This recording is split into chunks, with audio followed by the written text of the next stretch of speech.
A group of motor caravanners from Northern Ireland arrived in France in early June. They came to commemorate the 100th anniversary of the Battle of the Somme, in which the 36th Ulster Division and the Irish 16th Division lost a lot of men.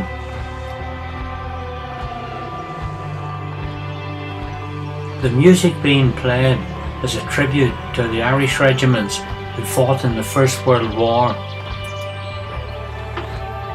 And if you listen carefully, you can hear the feet marching and getting faster and faster. The Lochnagar mine was a mine dug by the tunnelling companies of the Royal Engineers. One of 8 large and 11 small mines that were placed beneath the German lines on the British section of the Somme front. The Lochnagar mine was sprung at 7:28 a.m. on the 1st of July 1916.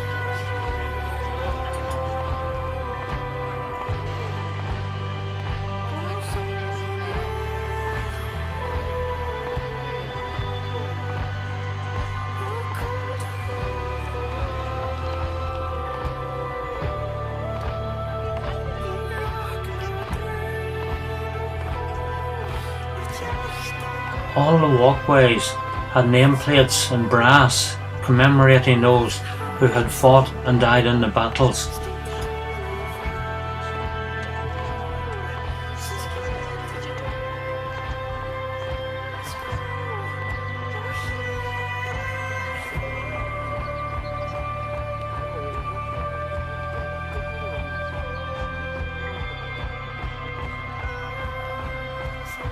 Here we have the Ulster Tower, built in memory of the soldiers of the 36th Ulster Division who gave their lives on the 1st of July 1916.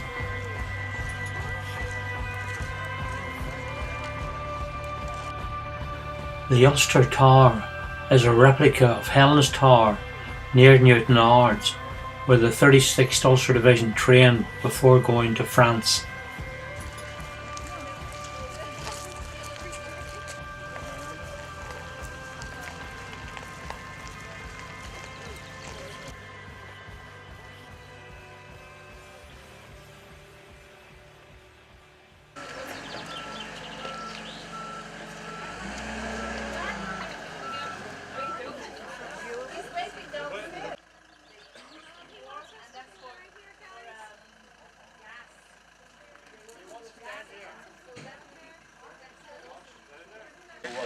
The guide for today is Teddy Colligan, a native Ulsterman from Belfast who now resides in France at the Somme.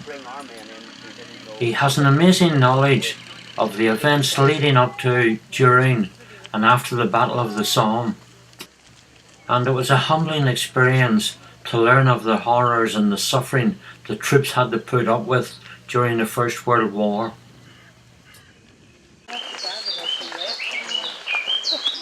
And that wee bird's waiting for me. Every time I come in, that bird starts. The association bought the wood in 2003, 2004. Really so that we could do this. You have to own the land to be able to do it. And we immediately started working on here with a group of archaeologists, battlefield archaeologists, assisted by the 2nd Battalion of the Royal Irish. They have done this. They have done this reconstruction work. The archaeologists record everything that they find in the ground, all the details of the trenches, how they were constructed, and we have restored these trenches exactly as it would have been in 1916.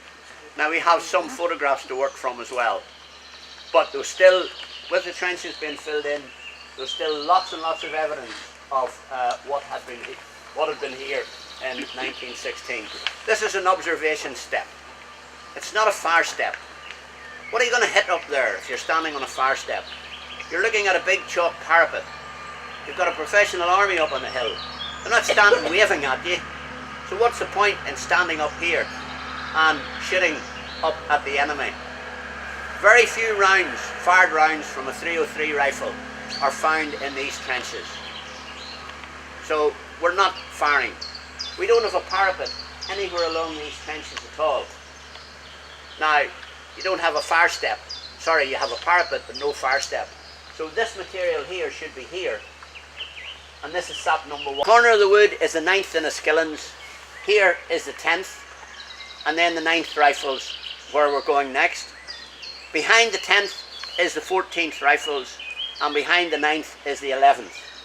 They're the next waves coming out of the wood. Up here with everything that you needed to sustain you for 4 days and 4 nights. Your uniform's made of wool. Everything you had's made of wool. There's nothing waterproof. The only thing you have is a cape type ground sheet, and the soldiers said it was just as wet inside as outside. You wrapped yourself in a blanket when you were cold, and you wrapped the cape around you when it was wet. These trenches were manned right through the winter by the British Army of 1915-1916. I've seen them with 3 feet of snow in them. They would still be occupied by the men. You're in open trenches. There's no cover. There's no bunkers for you to live in. Whereas the Germans up on the hill, who dug the trenches starting in 1914, were the same men who fought from them and fought in them on the 1st of July. The German army did not rotate their men the way we did. We'd men coming up here on the 1st of July to make an attack here had never been to the British front line. They'd been doing other things further back, and then they gathered as many men as they could for the attack on the 1st of July. So lots of men had never been up this far. You make yourself as comfortable as possible. A couple of men on observation here, and possibly at night someone at the end of SAP number 1. This would have had a high parapet here and over here. So what you're digging out, you're putting on either side, and you're digging down, you're also piling it up. So you have a parapet along here. This is exactly the right height for this part of the trench. It looks as if it's maybe been formed by a shell hole on the front line, and then instead of doing repairs, they have put a roof on it. In that we found a soldier's complete pack. It's in the museum. If you can't identify it, give me a shout. Raised the 9th Rifles in West Belfast, and also contrary to what lots of us were brought up with, 29% of the 9th Rifles were Catholics. He raised them in West Belfast. He was a professional soldier, and he fought in the South African War. In 1909 he was a young captain, and he was presented with his mess bill and his laundry bill. He took out his checkbook and he wrote a cheque. When the cheque went to the bank, it bounced. An officer doesn't do that. Trench mortar pit. It fires what the soldiers called a toffee apple. Very aptly named. It's a big steel ball about that size with a long tail on it. It's fired out of here, and it's fired out through the open mouth of the trench here. It's fired over the heads of our own soldiers in the front line trench. It's got a range of about 500 yards. That's determined by the number of little bags of cordite, little canvas bags with cordite in them, dropped into the barrel first of all. Maximum range around about 5 bags, around about 500 yards. That will reach the German front line. It's staked to the ground with the 4 big long steel spikes that you see. They've got a 90-degree bend on them like that, and they're hammered into the 4 corners with a sledgehammer. And that's the way it was when we found it here. So it's fired over the heads of the soldiers. It's a big steel ball full of an explosive called ammonal. And it's depending on a blank round from a 303 rifle to explode it. That's pushed into the top with a man's thumb. A little cap snaps on the top. Locks on 4 little protrusions round the bullet holder. It's got a tiny little spike underneath it. It's got to hit something straight, and it's got to hit something hard to explode. Soldiers in the front line, they're being fired over their heads, and they turned to their officers and they asked, "How far do these things go, sir?" And the officer asked why, and he says, "Well, we count them going over our heads, but we never hear any explosions. Where are they going?" They were going over their heads all right. They were landing on the German trenches, but they weren't exploding. As soon as they left the trench, as soon as they left the barrel, the tail wagged the dog. And that's what the soldiers called it. So the long tail that you're sending with it tumbled it in the air, and there was absolutely no chance of it hitting straight. And even if it did hit straight, there was nothing hard enough up there to explode a bullet to then explode the ammonal.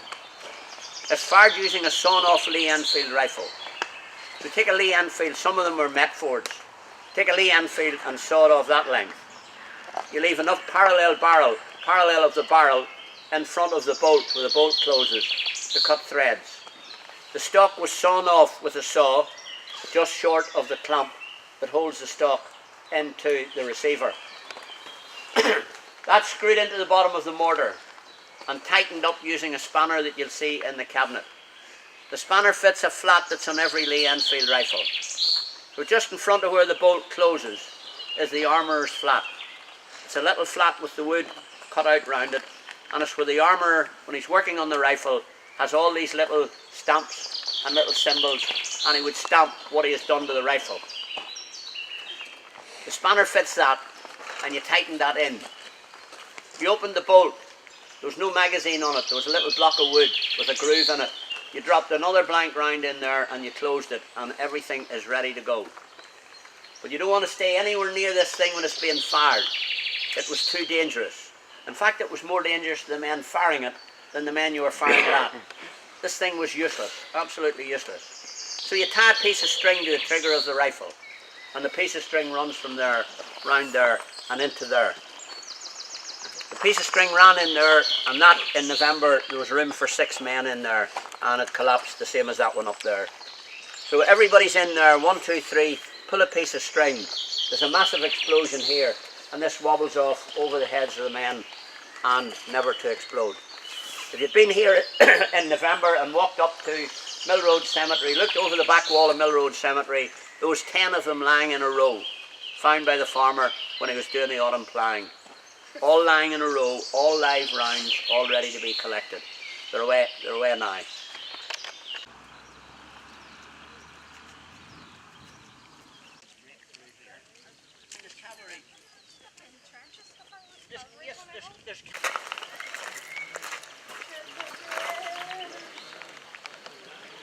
There's 7 VCs, please, there.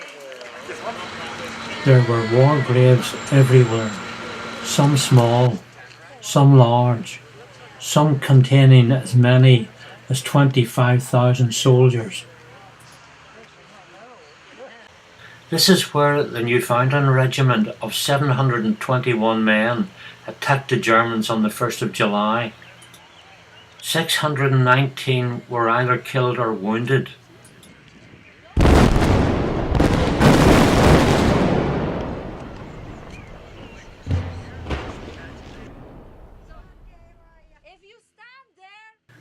The stag's head always pointed towards the German guns.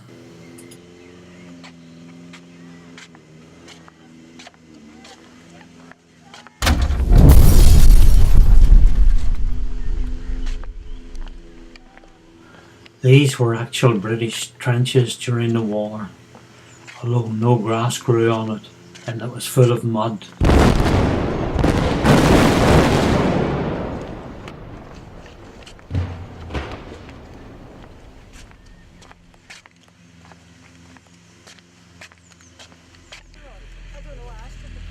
These are the graves of those of the Newfoundland Regiment who were killed on that fateful day.